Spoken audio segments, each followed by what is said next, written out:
Afternoon. ये है आज का लंच का मेन्यू।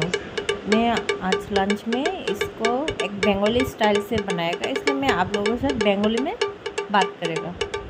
এটা নিয়ে নিচ্ছি হচ্ছে শিং মাছ, দেশি শিং মাছ নিয়ে এসেছি বাজার থেকে ভালো করে ক্লিন করে নিয়ে এসেছি, সেই জন্য একটু সাদা সাদা দেখতে পাচ্ছেন। এরপরে নুন হলুদ মেখে একটু সর্ষে তেল দিয়ে এটাকে মেখে নিচ্ছি। ইন দ্য মিন টাইম এরপরে এটাকে ভালো করে মেখে আমি এটাকে যেখানে ভাপা করব টিফিন বক্সে এখানে রেখে দিচ্ছি। আর একটু তেল যেটা দিচ্ছি সরষের তেল, যাতে এটার সাথে একটু অ্যাবজর্ব হওয়ার জন্য সেটা আমি দিচ্ছি। আর আপনারা যদি না চাইলে প্রথমে যদি মশলার সাথে দিয়ে দেবে সেটাও আপনারা করতে পারেন। এরপরে সাইডে আমি একটু জিরে, আদা, রসুন আর শুকনো লঙ্কা ভিজিয়ে রেখে গেছিলাম, এটাকে আমি এখন পেস্ট করব। আর যদি আপনারা এখানে আদা যদি স্কিপ করতে চাই আপনারা করতে পারেন। আমি এর আগের বার একটা এক্সপেরিমেন্ট করেছিলাম, সেটা আমার একটু ভালো লাগেনি বলে আমি এবার আদা দিয়ে ট্রাই করছি। এরপরে এই তো মিক্সিতে মশলাগুলো আমি পেস্ট করে নিচ্ছি। এরপরে একটু পাতলা, কেন কি শিল বাটাতে করলে তো আরও ভালো হতো, বাট এনিওয়েজ মিক্সারে করে নিচ্ছি। এটাকে পুরো মশলা ভালো করে মিক্স করব, সেই জন্য হলুদ নিলাম আর একটু স্বাদ মতন নুনটা আমি নেব। এরপরে এখন হাতে স্বাদ মতন, আর আপনারা নুন কীভাবে পছন্দ নিজেদের মতন আপনারা নিয়ে নিতে পারেন। এখন আমি এটাকে পুরো মিক্স করব, মিক্স করে ভালো করে পুরো ম্যারিনেট করে নেব।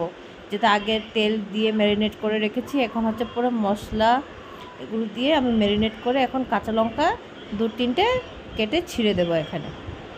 এরপরে এটাকে আমি কাঁচা লঙ্কা একটু ঝাল খাই, সেই জন্য কাঁচা লঙ্কা নিয়েছি।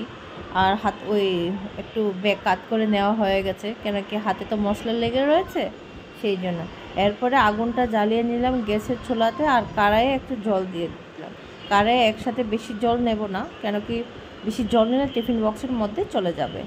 এরপরে এটাকে আমি ভালো করে সব কিছু মিক্স করে এখন টিফিন বক্সটাকে একটু বন্ধ করে এখন কড়াইয়ের যেটা জল নিয়েছি সেটা দিয়ে আমি কড়াইয়ে দিয়ে দেব। এরপরে কড়াই মনে হয় হচ্ছে একটু জলটা বেশি হয়ে যাচ্ছে, বাট এনিওয়েজ এরপরে এখানে আমি ঢেকে দেব। যখন জলটা ফুটতে শুরু করবে এরপর আরেকটা উপরে কিছু একটা ভারী দেব। সাথে সাথে এদিকে আমার বালকানি থেকে আমি একটা উচ্ছে গাছ লাগিয়েছিলাম, উচ্ছে গাছে 2-3টে একটু উচ্ছে ধরিয়েছে, সেই জন্য আপনাদেরকে দেখালাম। আর এর আগে অনেক কিছু লাগিয়েছি, কিছু হচ্ছিল না, বাট এবার এটা হয়েছে। আর উচ্ছের পাতা আপনারা কে কে খান সেটা আমাকে অবশ্যই জানাবেন, আমি তো খেতে খুব পছন্দ করি।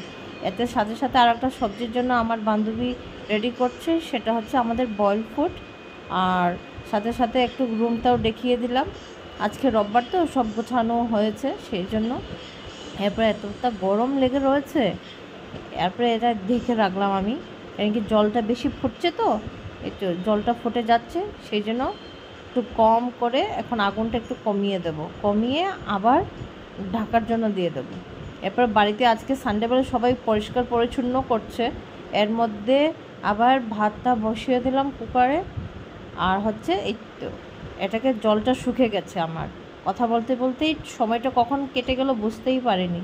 এরপর চলো এটাকে বের করেছি আর খুলে দেখাচ্ছি আপনাদেরকে কী রকম হয়েছে। আর দেখে তো গন্ধতে ঘরটা মুড়মুড় করে একদম গন্ধটা বেরিয়ে যাচ্ছে, এখনই লাগছে যে এখনই বসে খেয়ে পড়বো, বাট এখন তো আর একটু কাজ বাকি আছে। চলো দেখতে থাকো আপনারা।